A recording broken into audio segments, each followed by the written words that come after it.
Hey guys, Kenna here. Today we're going to be starting our unit on electricity, and we're going to start out by just kind of doing a basic introduction to things like charge and current and voltage and what electricity is. So let's go ahead and jump right in and get started. First essential question, what is charge and how is it measured? We need to talk about some new units. We haven't had a lot of new units in a while, but there are a lot of new units to go over when we go ahead and discuss electricity. Number two, what is the relationship between charge and force? So, in some respects, this is going to come back full circle as it ties back into what we talked about in first term when we were starting to look at forces. And what is the force called that we deal with when we're dealing with electric charges? Number three, what is the difference between a conductor and an insulator? Now, we talked about this with respect to matter and thermodynamics with heat and thermal energy. How does this relate to electricity? Because the meaning is very similar, and how it's applied in terms of what a conductor and an insulator are is also very similar. Number four, what are current and voltage, and what are the units? Some more key vocabulary that we'll use throughout the unit. And then lastly, what is the difference between AC and DC power? Now, we're not talking about the band, although, anybody can go a little bit of AC/DC every so often. I think it's awesome. But let's go ahead and start taking a look at the flow of energy. So if we go back and kind of think about what we talked about at the beginning of this term, when we were looking at the beginning of matter and thermodynamics, we looked at the four fundamental forces. So we're taking a big picture approach as we go ahead and hone in on electricity. Our universe is matter and energy, and according to Einstein's E equals mc squared, the two are interchangeable, but they're very organized in systems. We think about emergence versus entropy. There are large systems, like our solar system, which is composed of suns, planets, asteroids, comets, smaller bits of matter, but tons of energy. There are also smaller systems within the solar system, such as our planet, the Earth. There are systems within systems, ranging in scale from the solar system to the Earth to a single animal to a single cell in the animal, right down to the scale of a single atom. In each and every one of these systems, energy flows. And this energy flow creates change, whether it's dealing with photosynthesis or respiration. We're looking at metabolism. All life is based on the flow of energy. And at the very heart of that are atoms and electricity. Okay. In our first unit of the semester, we really studied matter and thermodynamics, and all matter is made up of atoms. An atom is the smallest particle of an element that has the properties of that element. We think of oxygen, carbon, right? Iron, lead, hydrogen, helium. But atoms are made up of smaller subatomic particles. The three that we've focused on were the proton, which is a positive charge, the neutron, which has a no charge or is neutral, and the electron, which has a negative charge. If we were to look at the atom, protons with their positive charge are found in the nucleus, with the neutrons that have no charge. Around the outside, you have your electrons that make up your orbitals, okay, found in the electron cloud. All right. So positives and negatives in a neutral atom will balance out. And then you also have the neutrons inside. And we talked about the strong and weak nuclear forces that are related to how this atom is held together. Now let's take a look at charge. Charge is the technical term that we use to indicate that an object participates in electrical forces. Think about when we were talking about gravitational forces. Okay? This needs to be distinguished from the common usage of charge, which is the term used indiscriminately for anything that's electrical. I'm going to charge my phone. Now, you may, and it's related to what we're talking about here, but it's not exactly the same thing. So, although we use the term to charge a battery technically has no charge in the sense that we're talking about here in the class. And there are two types of charge. Okay. The two types of charge come in different amounts. The metric unit for charge is what's known as a coulomb. Okay, once again, that's a coulomb. And the notation for an amount of charge is Q. If one object acquires a certain amount of one type of charge, then the other ends up with the equal amount of the opposite type of charge. So what are these charges? Well, a force that pulls objects together is a force of attraction. And so if we have a positive charge and a negative charge, so opposites, and you've heard this, opposites attract a lot, they are attracted to each other. So a force of attraction exists between oppositely charged particles. However, a force that pushes objects apart is a force of repulsion, and this exists between particles of the same charge. Now, if you think back to the particles of an atom, protons, neutrons, and electrons, this means that positive and positive repel. Okay, so protons repel each other. Negative and negative repel, so electrons repel each other. And protons and electrons are attracted to each other. Now, we're going to talk about this in terms of Q, in terms of coulombs. So we're looking at charged particles. It doesn't have to be a proton, it doesn't have to be an electron, but we'll talk about the role electrons play when it comes to electricity and the movement of charge. Now, the difference between two charges has to do with how they behave and the forces that they exert. And we're going to talk a little bit later on this week about fields. And we talked about gravitational fields, and this will be a similar conversation. When charged particles come near one another, they give rise to two different forces, the ones we just talked about, a attractive force or a repulsive force. Now, these attractive and repulsive forces, as we identified before, are because of the electromagnetic force. So if you remember, we talked about strong nuclear, weak nuclear, gravitational. Here is the fourth fundamental force. Now, force is the attraction between the positive charge on protons and the negative charge on electrons. The electrons don't fall into the nucleus because they have momentum. So now we tie this to what we talked about in terms of momentum and uniform circular motion last term, and we understand better why the electrons don't actually fall into the nucleus. Okay. The electromagnetic force is a very special force because it affects everything in the universe, because like gravity, it has infinite range. It's not like the strong and weak nuclear forces, which have a very finite range.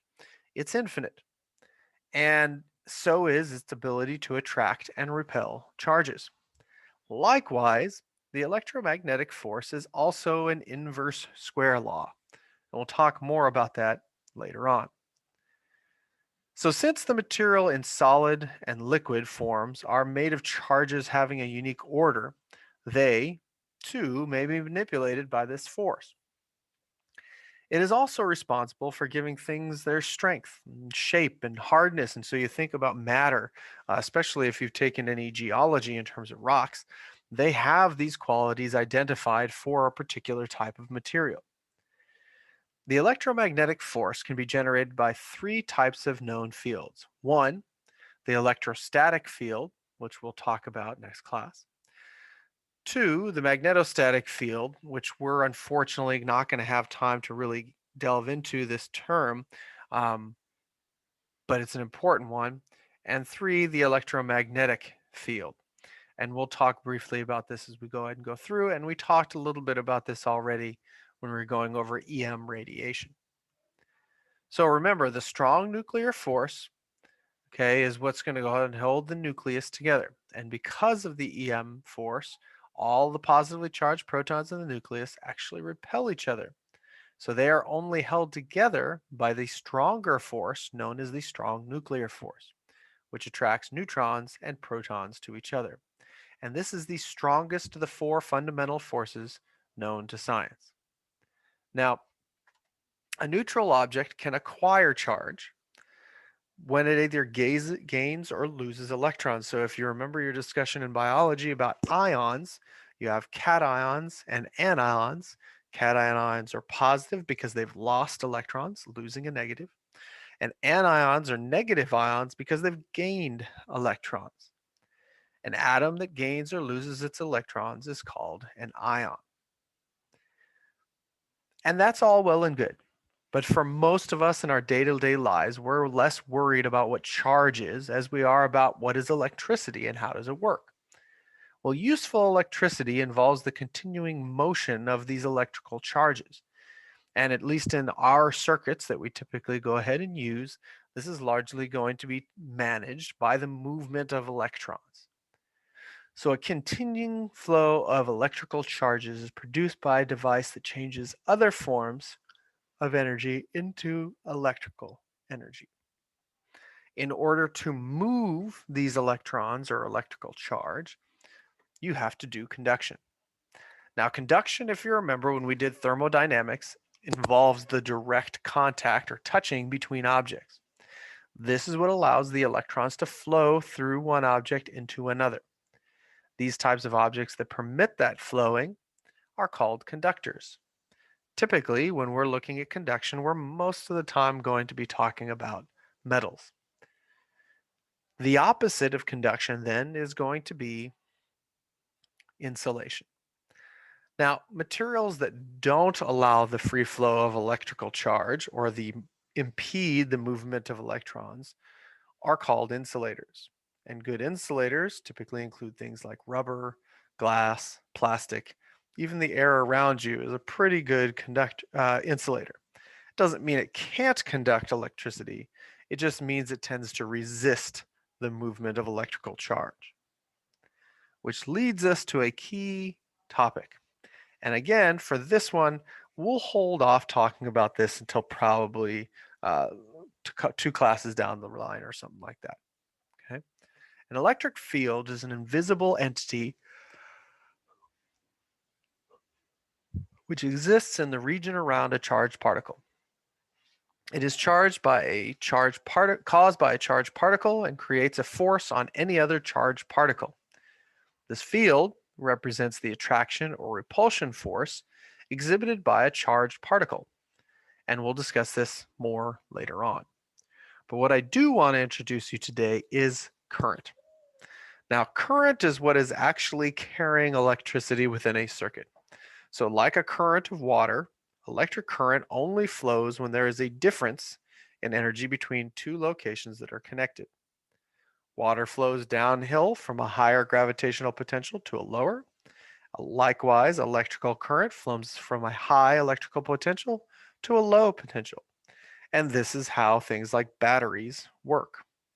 Electric current is measured in units called amperes, or for short, amps. There are a couple of key concepts that we'll come back to, but that end up being really key to the idea of electricity, and those are the following. Number one, current in equals current out.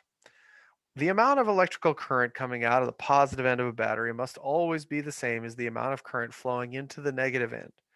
You don't dissipate current in a closed circuit, which means, two, current doesn't leak out. This is where the analogy with water doesn't stand up. Electric current does not leak out of the wires the way water can leak out of pipes or hoses. Electrical forces are so strong that the current stops immediately if a circuit is broken. Which leads us to the next topic, voltage. Voltage is a measure of the difference in electrical potential between two locations. When we start looking at voltages, voltages are going to be what causes electrical currents to flow. So a greater voltage gap, or the difference between the high and the low voltage, is going to mean that the electricity will move faster. And a lower voltage gap means the electricity is going to move more slowly. Voltage is measured in volts. And a voltage difference of 1 volt means 1 amp of current does 1 joule of work in 1 second. Now, that's a lot to go ahead and digest. Let's think about that one more time. A voltage difference of 1 volt means that 1 amp of current does 1 joule of work in 1 second. Now, we've been using joules for a while. This is a measure of energy. And so we use that to go ahead and measure work, which remember is force across a distance. And it does it in a specific time, which is second. Now, if you remember, joules per second is a measure of power. Okay, so voltage is going to be related to power.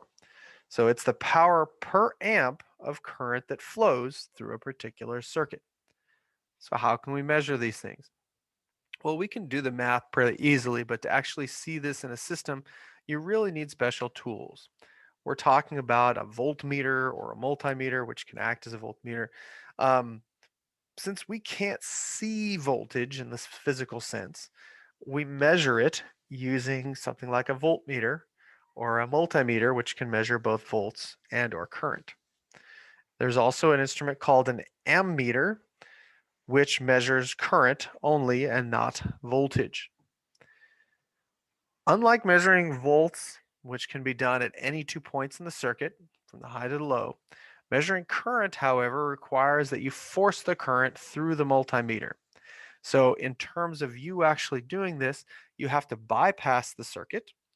The electricity goes through your multimeter and then back into the circuit. So you want to make sure that the voltages, right, the amount of current that you're going to be running through can be held up to by your multimeter. Okay. Measuring current requires, again, that you have it go through it. So make sure that you have a good multimeter and that you have it on the right setting for the amount of electricity that you're dealing with. It's very different if you're dealing with a battery than if you're dealing with electricity that's coming from your outlets. But too much electricity can actually destroy your multimeter. It can actually go ahead and melt the internal circuitry. So you have to make sure not to use a low current multimeter on a high current source. Now, like other forms of potential energy, a voltage difference means that there is energy that can be used to do work. This is what we rely on to go ahead and power your cell phone or any other electronic device, the computer that you're using.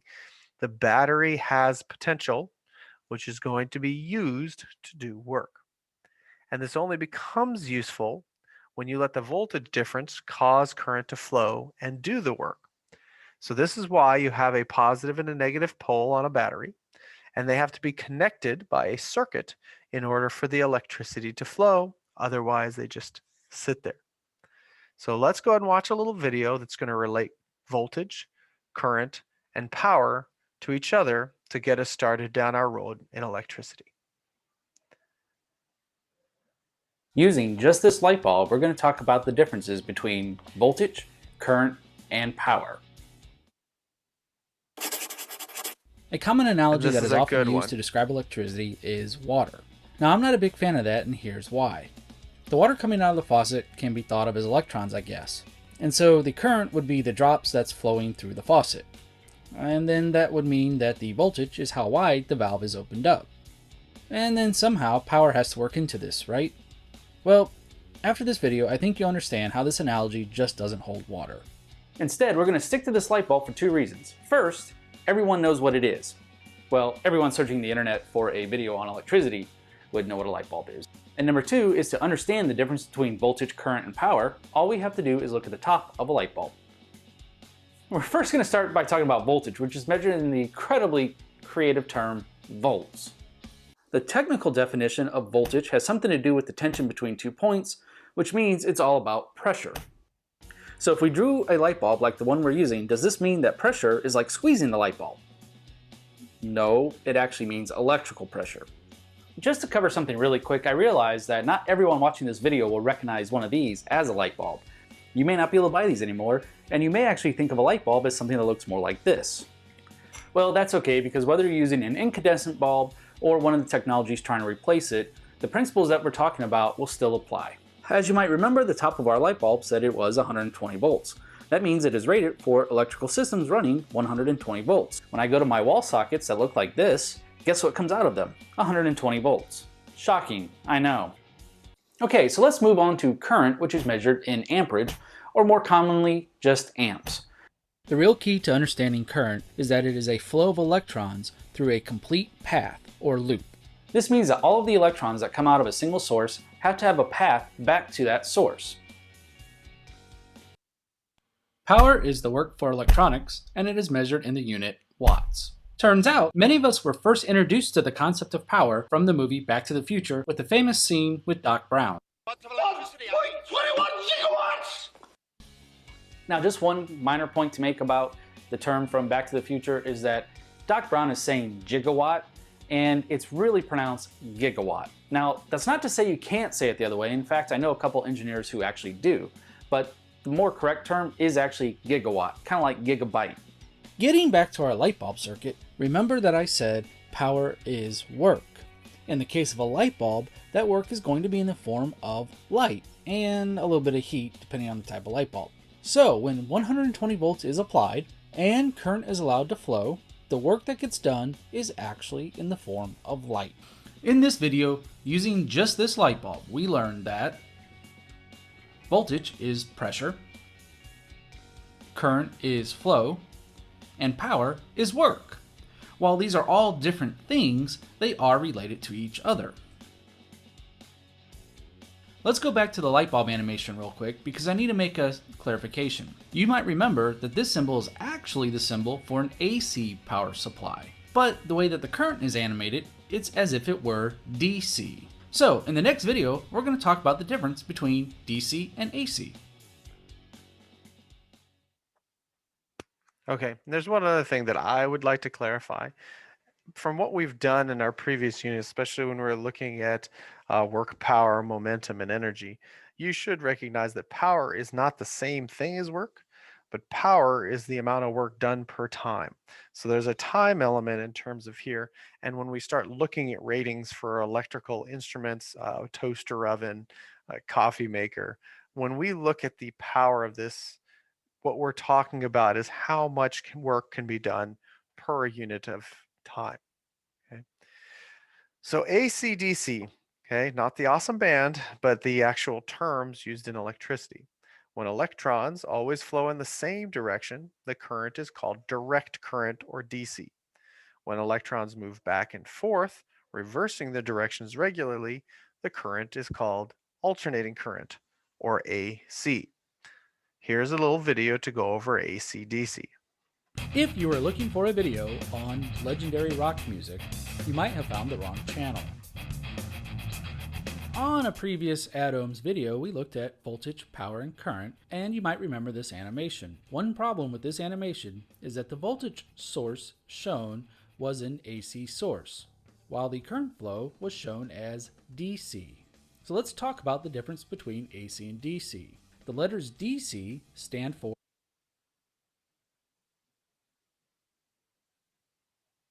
direct current, and it generally means the electrons flow in a single direction. AC stands for alternating current, and it means that the flow of electrons change.